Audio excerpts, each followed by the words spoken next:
All right, good morning. So we're going to look today at, well, actually, let me start with this. First, sorry I couldn't be there.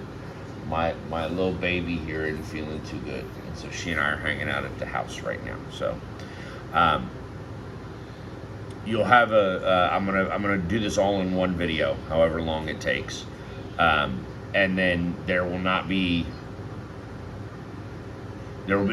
be a message and an announcement in both D2L and Canvas accompanying this to give you some better understanding since I'm out today.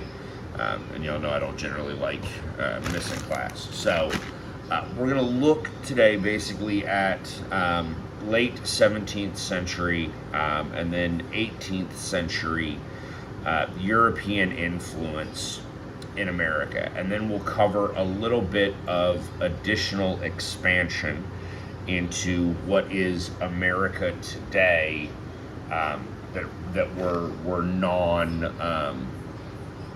English expansion. All right. So we're going to start with the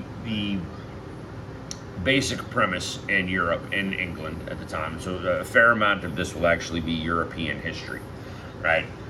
But the British created a colonial system. And when I say system, what I really mean is that they have created a governmental hierarchical structure aimed at controlling and profiting basically in every way that they can, right? The establishment of colonies in essentially all four corners of the globe, right? I know, pardon the terrible mix of metaphors to say corners in a globe, but the idea here is that the English monarchy is looking to expand their sphere of influence essentially everywhere in the world. And so you have multiple British colonial governments that are being set up. Initially, they're going to become more, I don't want to say tyrannical necessarily, but more rigid or more structured, and more closely aligned with the English monarchy, right? They also create, or they utilize what's called the mercantile system, right? And so the mercantile system is really an economic system aimed at dictating trade policies and dictating economic policies of satellite nations, right? Those colonial areas, those colonial territories. We're going to dictate the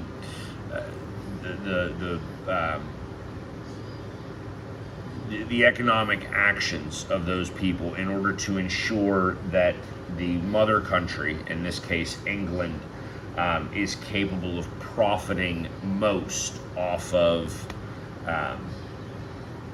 the economic behaviors that are occurring, right?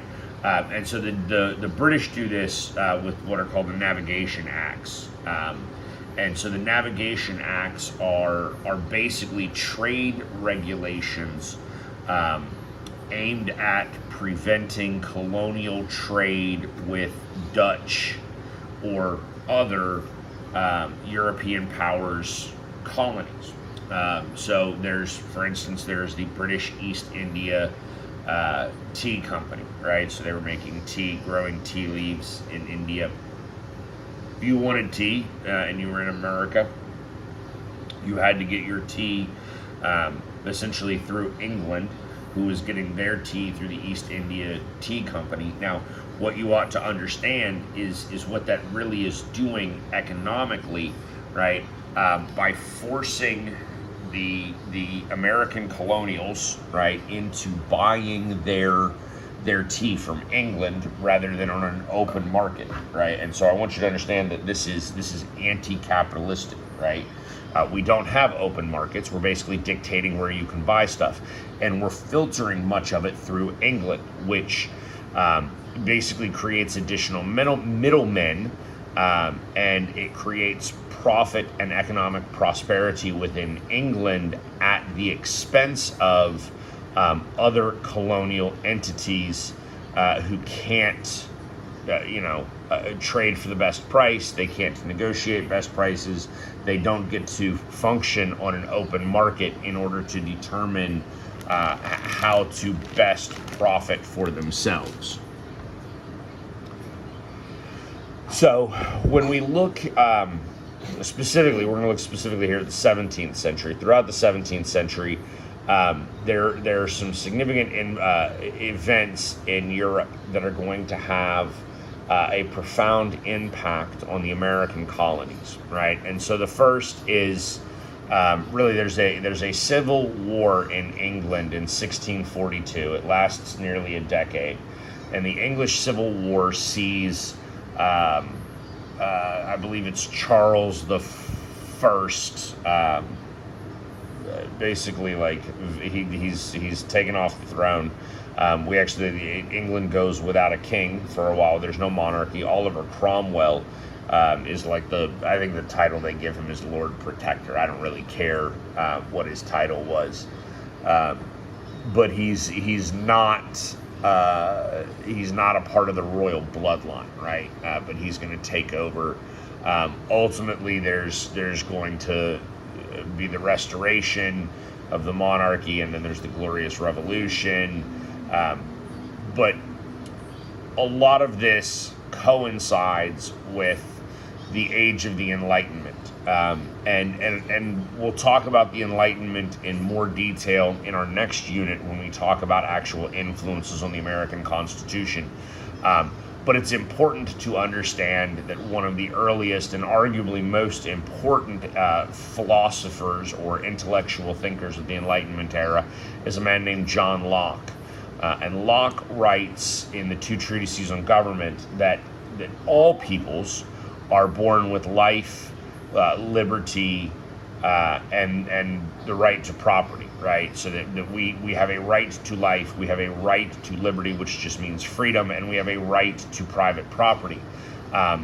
And hardcore sort of Lockean thinkers would argue that that's essentially the only responsibility that government has as well. It's government's job to protect my life, my liberty, and my property, right? That means you cannot murder me without consequence, or there's no protection of my life. You cannot kidnap me without consequence, or there is no protection of my liberty. And you cannot steal from me without consequence, or there is no protection of my property. And now, these are significantly different ideologies than what we've had when we exist under that divine right of kings theory and the ideologies that pertain to a feudalistic system. So we're going to see some significant shifts in European thought processes at this point. All right, so let's go into a little bit more detail here. So the first thing that we'll cover here is the English Civil War. So in the English Civil War, you essentially have a conflict between King Charles I and Parliament. And Parliament is simply England's, think about it as England's version of Congress. In fact, our Congress, and we'll talk about this as we talk about the founding of the nation, our Congress is modeled, at least in part, upon English Parliament, right? Obviously, we were a British colony, we were British subjects, we understand British government, so it should make sense that we're gonna do that, right? But Parliament was created a long time before, because the English people had written the Magna Carta, I believe, in 1215, I think, is the again. I don't necessarily care about years, especially not as pertains to European history. But they created the Magna Carta. They're going to try to have some sort of deliberative body that's capable of wielding some power, so that the King of England is not sort of absolute, right? He can't be some sort of authoritarian. What the English Civil War then does is it really becomes sort of a political civil war in which we're divided in England amongst the royalists, those people who want the crown to remain in charge and intact, and those parliamentarians, those people who want to see a more deliberative body of people, right, who compromise and work together, and I'm not going to go so far as to say democratically, because it's not fully democratically. Parliament actually has two chambers, just like our Congress does, right? Like the United States does. But Parliament has the House of Lords and the House of Commons, right? And so that House of Lords is not a democratically elected body. So I wouldn't go so far as to say democratically, but the parliamentarians are those people that want to see the significant limitations placed upon the crown and placed upon the monarchy and sort of the possibility of a dictatorial state, right, or some sort of totalitarian state in which a king can rule absolutely. And so Charles I is actually executed. And this is where Oliver Cromwell comes in, because this is when Cromwell sort of takes over. And so we do have a limited period of time in which there is no monarchy. Now, interestingly enough, what England finds out is that the removal of the monarchy significantly decreases the efficiency of government, and that's because obviously a king can just do whatever they want whenever they want, and a deliberative body has to deliberate first, meaning they have to discuss and vote and hear everybody out. It takes longer, so government becomes less efficient in England at this time, and so that's problematic. But ultimately, while Cromwell is unsuccessful, this will lay the groundwork for more limits on royal power, right? More behaviors that are going to stop the monarchy from executing, policies that are very unjust, right? So in 1660, we get the Restoration, right? And so Charles II is going to be restored to the crown. Charles II was Charles I's son. We put him on the crown, on the throne. The English put him on the throne, again, because they realize without the monarchy they've lost some semblance of reason and control and normalcy, and they need that monarchy for a variety of reasons. This creates a relatively stable period, albeit a short period, within English history. And so Charles the second takes over, rules. Things are seemingly going well, but we do have growing concerns over religious conflict, right? And so we've talked about this once before already, right? We talked about the difference between Spain and England as it pertains to colonialization, right? And the Spanish influence and Catholic then Catholic influence. But what we're finding now is the spreading of Catholicism into the British Isles, right? And ultimately, I believe it's Northern Ireland. I don't know, half of Ireland, not quite half, but a significant portion of Ireland is Catholic. A significant portion of Ireland is Protestant. It actually creates some significant tensions in Ireland over the course of time. But we have a similar sort of issue brewing at this point, right? And so this leads to the Glorious Revolution, in which James II, who was a Catholic, is replaced by William and Mary, who are Protestants. And I think I think they came from Holland, but I believe Mary was part of the royal bloodline, right? But this is an absolutely sort of bloodless coup. We're going to get rid of James II again. There's a significant period where there's a significant, I would say, sort of global distrust of Catholicism, because again, you have people that are concerned that if you have a Catholic ruler, that ruler is not really in charge, and ultimately it's the papacy that's making decisions, and there were English people that were uncomfortable living in a theocracy even before that point in time. Um, Again, you could argue, if you go back and look at English history, that a lot of English monarchs were authoritarian, but they were not totalitarian, in the sense that they did not control religion as well, right? So the Glorious Revolution, though, will also further limit the power of the monarchy, and Parliament, as it's begun to gain power, is going to continue to gain power and become more involved in the day-to-day running of English operations, more involved in the actual policies that are being implemented by the British government.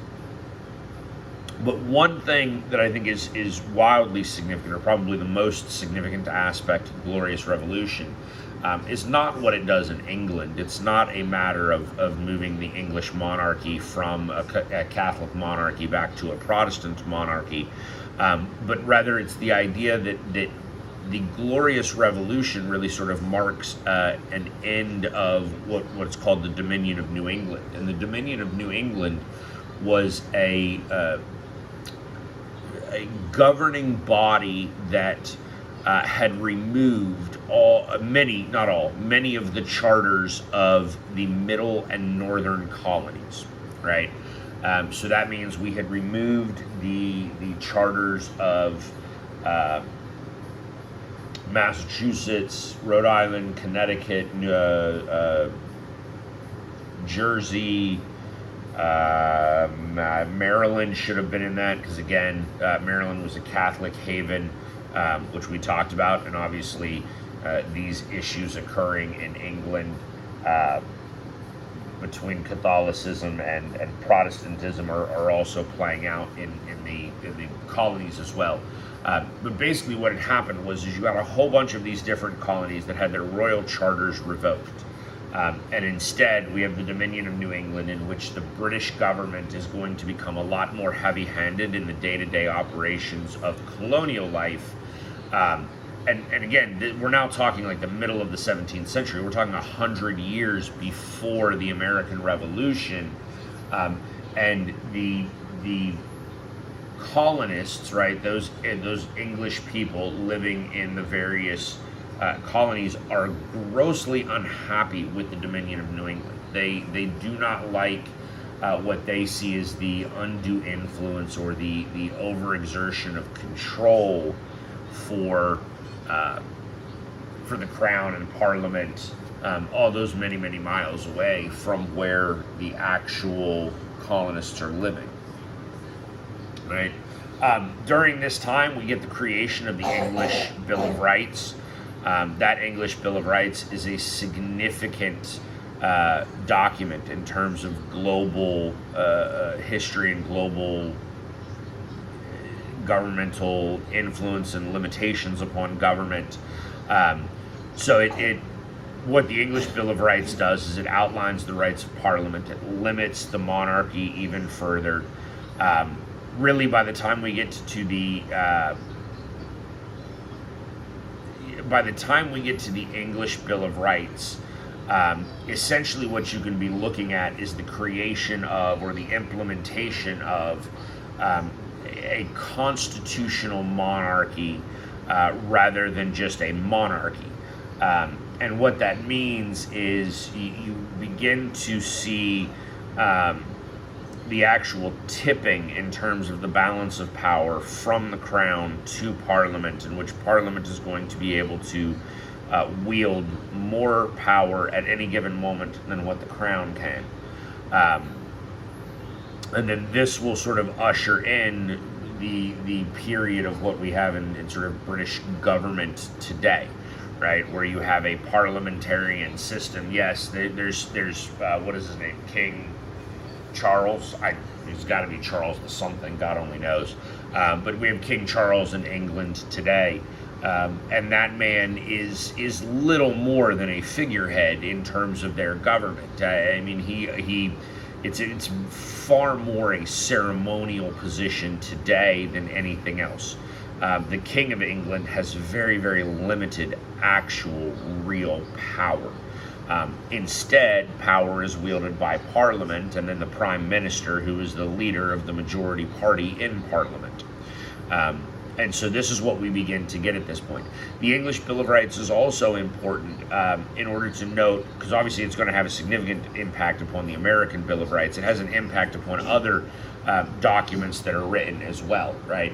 We're going to have colonials prior to the creation of the United States, prior to the Revolutionary War, who are writing similarly in an intellectual style about the rights of man and the roles and responsibilities of man as it pertains to government and the like, right? But just a couple of key provisions in here, right? We have free elections for the House of Commons that are guaranteed in the English Bill of Rights. You have freedom of speech in Parliament. Now, we go obviously further with freedom of speech than they did. It does prohibit cruel and unusual punishment. Because we're now removed with this Enlightenment era, right? We're removed from that middle-aged torture concept, drawing and quartering somebody for a crime or things of that nature, right? So now when we look at the Enlightenment as a whole, right? The Enlightenment as a whole is really the 17th and 18th centuries, and ultimately, you should learn all of this in a world history class. I hope you all have taken world history at some point in time. But the Enlightenment is essentially a moment in history, it's a longer moment in history. It's not a very short moment, thank God. But it is a period of history in which mankind has begun to think differently. We begin to put a significant amount of emphasis on reasoning, on logic, on intellectualism, right? On thinking things through and trying to decipher what is actually best rather than relying on tradition, right? Rather than relying on those things that have just always occurred because they have occurred.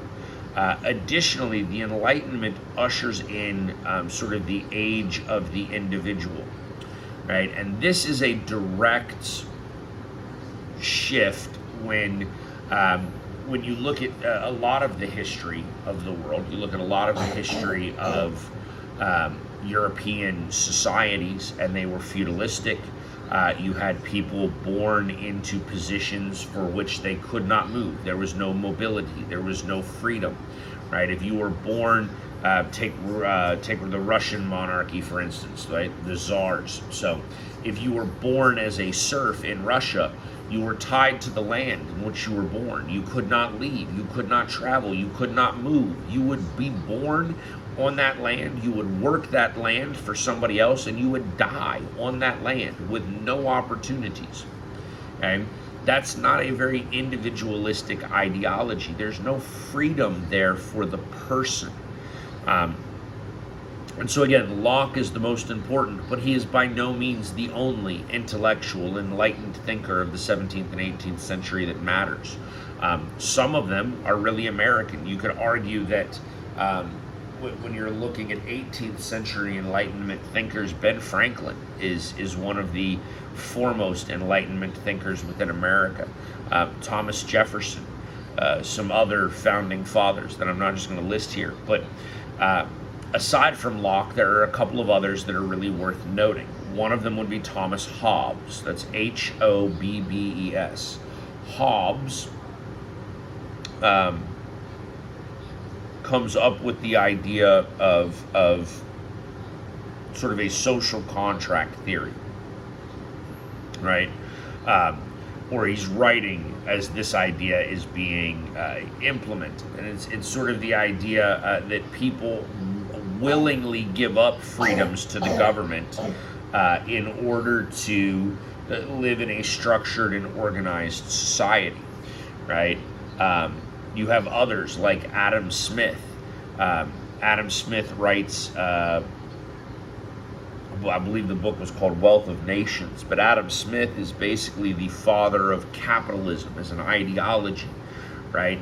This idea that, again, if you look at capitalism not from an economic standpoint, but from a philosophical standpoint, capitalism is just the idea of freedom. It's the idea of free economic enterprise. You can buy and sell what you want to whom you want.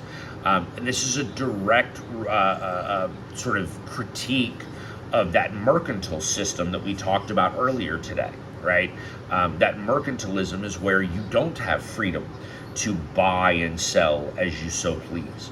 And so Smith is saying that if you have freedom to buy and sell as you desire, you can work for your own best interests. You can be an individual and seek out what is in your best interest, the best deal that you can get for yourself. In mercantilism, you're being forced to purchase from a singular company in order to ensure that England, in this case, the mother country, is profiting, right?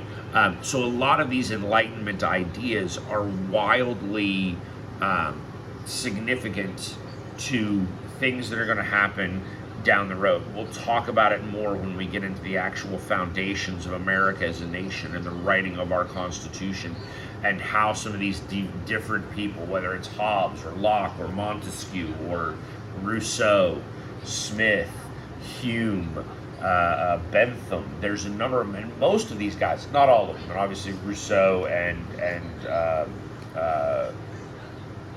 Montesquieu, I believe, are French. But a lot of them are British, right? A lot of these guys are British people, meaning that they're, Scottish or Welsh or English or Irish. They're somewhere in the British Isles, writing all of these intellectual ideas down as they're watching the English government, the English colonial system overtake the globe, right? And begin to systematically prevent prosperity for colonial people at the expense of the mainland. Well, that's an island, but at the expense of the actual English, right? By the time we get to actually, we got to go back. So really, this period of salutary neglect, this is actually going to begin in, let's just say 1688, right? Well, not that I test you on dates, but we're going to tie it to the Glorious Revolution, right? So you should be able to do that. You should be able to tie it to the Glorious Revolution. England is going to essentially stop enforcing the Navigation Acts.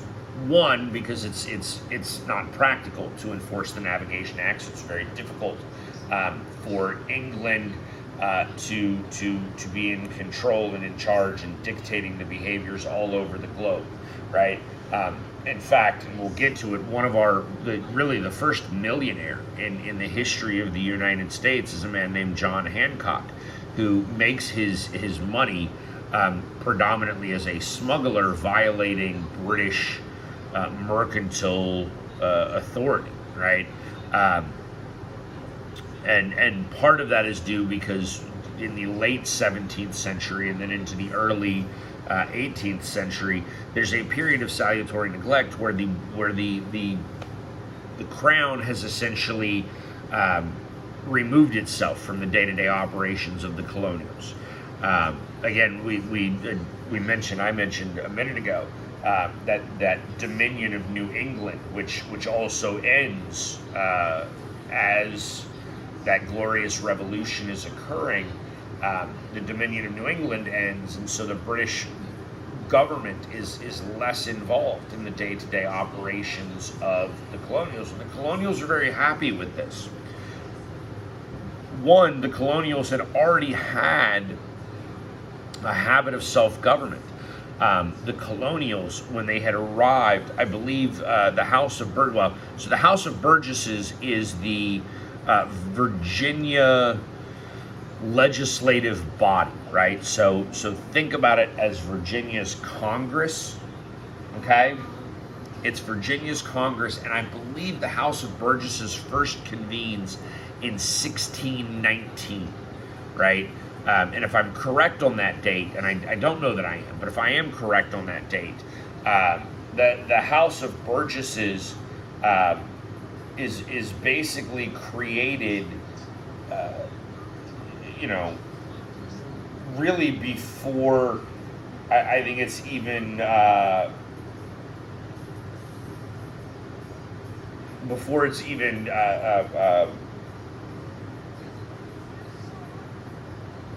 clear that these colonies are going to last, that they'll be successful. All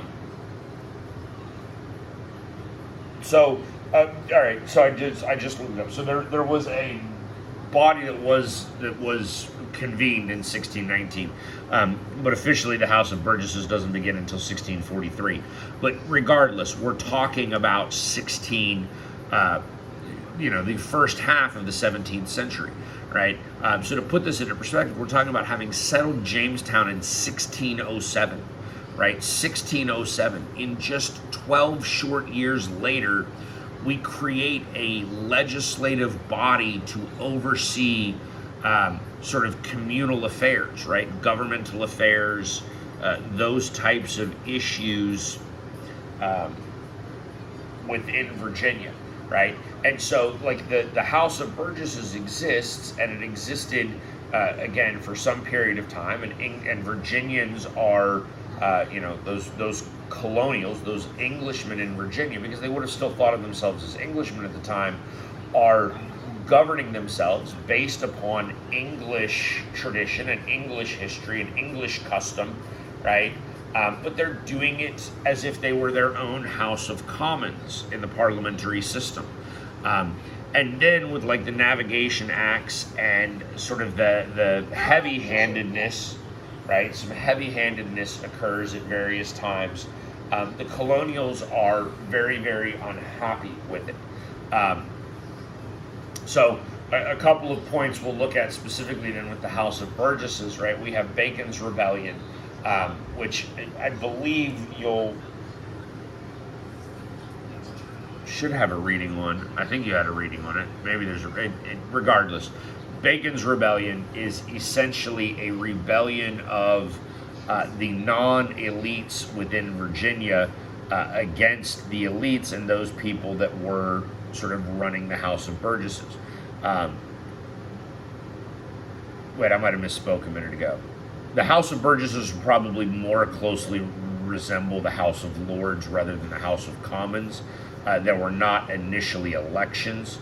The House of Burgesses was simply made up of landed, wealthy people within Virginia. Bacon's Rebellion is the really, Bacon's Rebellion is significant to colonial life for a couple of reasons, right? And so I think we'll actually talk about it again because it has some economic impacts. Bacon's Rebellion essentially pushes the colonials away from indentured servants and more toward African slavery, because Bacon and some of those indentured servants who have been given their freedom and then pushed out toward the frontier are wanting more land opportunities out on the frontier, but then they're also wanting protection from Native Americans, and they're expecting that to come from the House of Burgesses and from the totality of the Virginia colony, which obviously, if you are an elite, wealthy planter, with hundreds and hundreds of acres along the Virginia coast, you don't really want to send people off into Western Virginia and the foothills of the Appalachian Mountains to fight Indians. You would be far better off just sort of maintaining your plantation in the day-to-day life, right? Another important concept that does come with colonial self-government is the idea of popular sovereignty. And popular sovereignty just simply means rule of the people, right?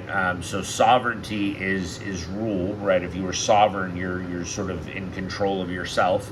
And so then popular sovereignty is the rule of whatever is popular, which is done democratically. Again, not what you see in a monarchy system. All right. So we'll shift here a little bit, and now we're going to look at some of the other, and some of this should be review, right? But we're going to look at some of the other influences into the continent, right, into North America and what ultimately becomes the United States, right? And so this map, you're looking at 1608, you're looking at those claims that were Spanish claims, those claims that were French claims, and those claims that were English claims. There's some overlap at various places. There's not real clean lines, right? And in fact, that what looks like a clean line there between the English and the French, that's actually the proclamation line, which doesn't come until much later, right? So the French will be the first ones that we cover, right? This does become a new battleground between England and France. And again, the English and the French have hated each other. They've hated each other for some time now. The French are going to be a little bit earlier, not by much, but a little earlier than the British in terms of settlements, right? And so New France is established in 1605 in Acadia, right? And if we were to go back to the map here, hopefully you can see in the top right corner there, that's Acadia, right? So the French are significantly north of where the English will ultimately settle. And then 1608, there's a settlement created in Quebec. And again, if you look at the map, we'll go back to it here. Hopefully you found Acadia, right? Just to the west of Acadia is Quebec. And so we've talked before, I don't know the name of that bay or whatever, right? But the river that ultimately Quebec sits upon is what the French were predominantly traversing, and that's the St. Lawrence River, and so that comes down out of the Atlantic Ocean and then into Lake Ontario, and then from Lake Ontario you can get to Lake Erie, from Lake Erie up into Lake Huron, Lake Michigan, Lake Superior, but it's what provided the French with their foothold into the Great Lakes region. I don't know enough about French history to know if they were looking, if the French specifically were looking for a sort of cut through from North America into what is the Pacific Ocean today and away to Asia. There were a whole bunch of explorers that originally did that. Now I think by the time the French are creating settlements, I believe it's already been realized that this is not feasible, right? That there's not some northern route here through the St. Lawrence River and through these Great Lakes in order to get all the way to the West Coast. But the French are still going to settle in this area regularly. And again, they're very, very small settlements. They're not looking for expansion in the sense of territorial expansion and the sort of population requirements that go along with that, right? Instead, and again, I'll go back to the map one more time here, but what you see in this area called New France is you see a whole bunch of forts, right? Sure, Quebec is a city, Montreal becomes a city, but for the most part, what you see are a wide variety of forts throughout that Great Lakes region. And those forts we've talked about is where the French are engaged in commerce with Native Americans, right? That's where the fur trading is going on. So those forts really operate as sort of outposts. Outpost would probably even be a better word than fort, really. And what an outpost is it's essentially a haven in the wilderness, right? In an area where there is not much in the way of amenities, meaning there's not an inn for you to be able to sleep. There's not a store for you to be able to buy a change of clothes if your clothes have become tattered and ruined and whatnot. That's essentially what those forts end up being for the French, right? The French are also Catholic. We've talked about this, right? And so the original settlements in New France are restricted to French Catholics, and Catholics send missionaries throughout the region in order to promote Catholicism and seek to convert indigenous populations. Some Native American tribes are mildly receptive of Catholicism. Others are adamantly opposed to the idea of Catholic conversion and becoming Catholic, right? But these Catholic missionaries, right, are actually Jesuits, which is a Society of Jesus. That's what Jesuit comes from. And Jesuits are the ones who are traversing the wilderness, that are going out to the very frontiers in order to spread the gospel as best they can. And so the French do it in a wide variety of places. Right now, as New France begins to expand, right, hopefully we also see New France is expanding, but the English are expanding as well, right? And so as New France is engaged in commerce, the number one thing that you need with commerce is basically a mode of transportation, right? We need a way to travel from one location to another. Waterways are the way to do that in this day and age. And so the French utilized the Mississippi River and a variety of other rivers throughout the river, what we would call today the river valley areas of the United States, as a way of getting from the St. Lawrence through the middle of the country. They ultimately pop out in New Orleans, and then New Orleans becomes for them a very, very, very good port, right? This is another strategic possession of the French, and the French are going to build up New Orleans heavily, because the development of New Orleans allows you to control the Mississippi River. And if you control basically the port to the Mississippi, you control the Mississippi. If you control the Mississippi River, you control Central America, right? Like Central United States, not like Central America, Belize. You control the central part of the United States. And so what France would be doing here now is controlling the St. Lawrence River, and then those Great Lakes, and then the Mississippi River. The French are also trying to cut the English off from further expansion, right? So this is going to be an opportunity for the French to further their economic empire that they're creating, right? So again, they've basically taken over by the beginning of the 18th century. The French have taken over the heartland, the central part of the continent, and they're doing that predominantly through that fur trade concept, right? That's why they're engaging in actual commerce with the Native Americans, and we've talked about this at length, right? So again, there's your continued concept of exploration, right, where the French have gone down. Again, the French are significantly better than the British as it pertains to creating Native American allies.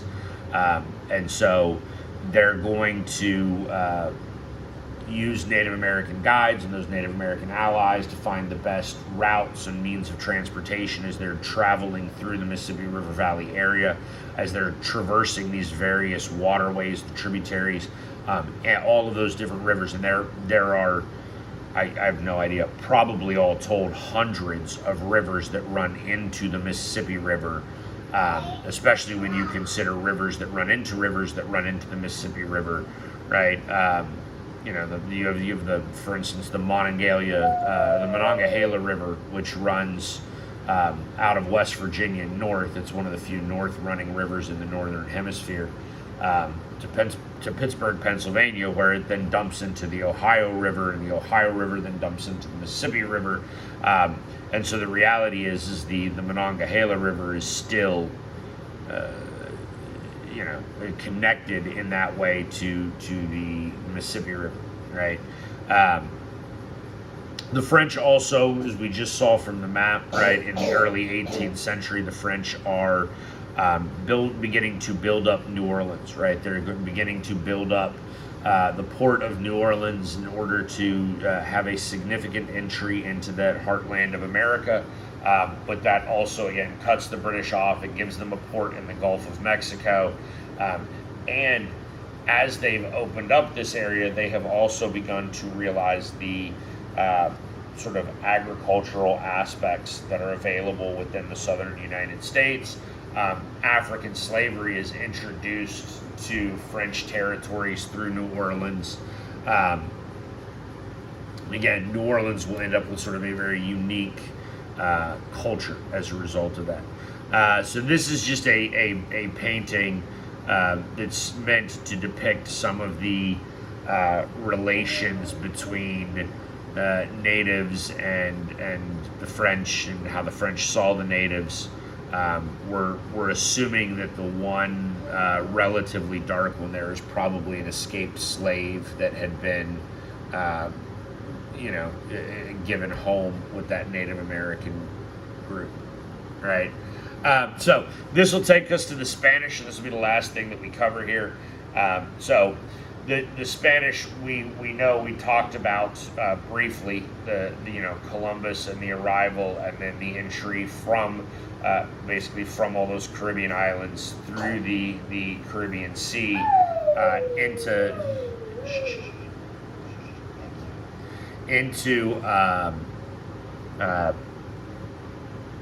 like Panama, and then up through Mexico, and into the southwestern United States. And again, it's Spanish Jesuits who are traveling extensively. Spain is going to try to further stake its claims. Spain is going to try to further solidify the territories that they own, especially in response to France and England's expansionary policies as it pertains to North America, and then specifically what is Canada and the United States today. So Spain is going to build out. They're going to go build into San Antonio, and then a whole bunch of missions elsewhere. It's worth noting that different Native American groups were more or less receptive of Spanish missionaries, right? And so the Pueblo revolt here in 1680 is basically it's a response. It's a Native American response to European influence and European involvement in the area, right? So the Spanish are trying to control this area religiously, economically, politically, and so the Pueblo Revolt is actually a successful Native American uprising.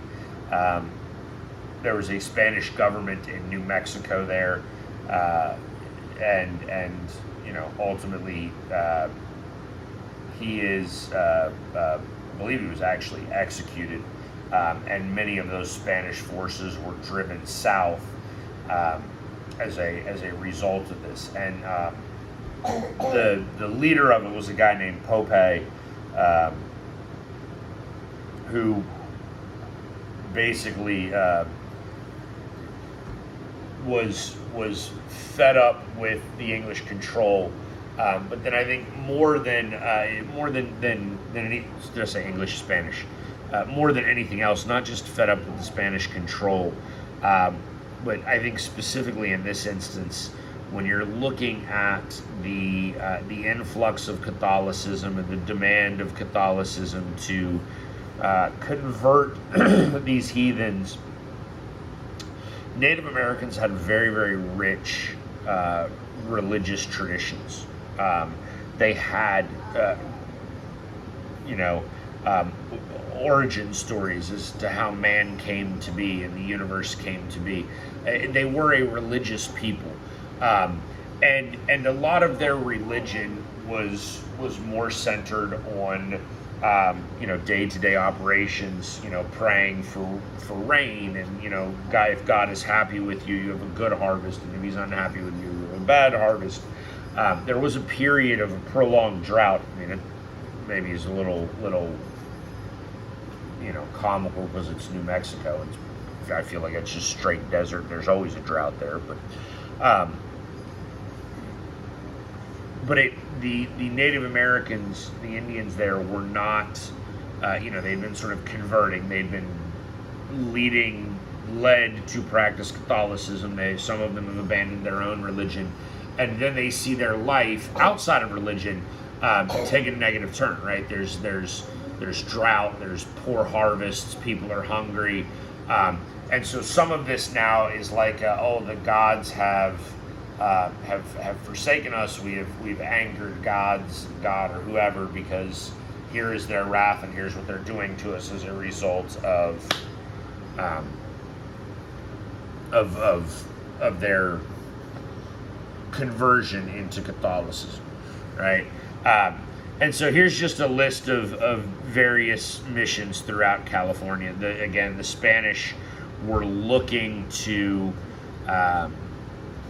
expand really all the way from what is Texas today, all the way into the Pacific Ocean, and Spain was looking for a great deal. So that brings us to the end of this lecture, which I essentially got done roughly in a class period, so I'm a little proud of myself. I will be back on Monday, and we will carry on at that point, and we will look moving forward more at sort of lifestyles of colonials, what they did for work and fun and things of that nature. All right, I'll see you on Monday. Thanks.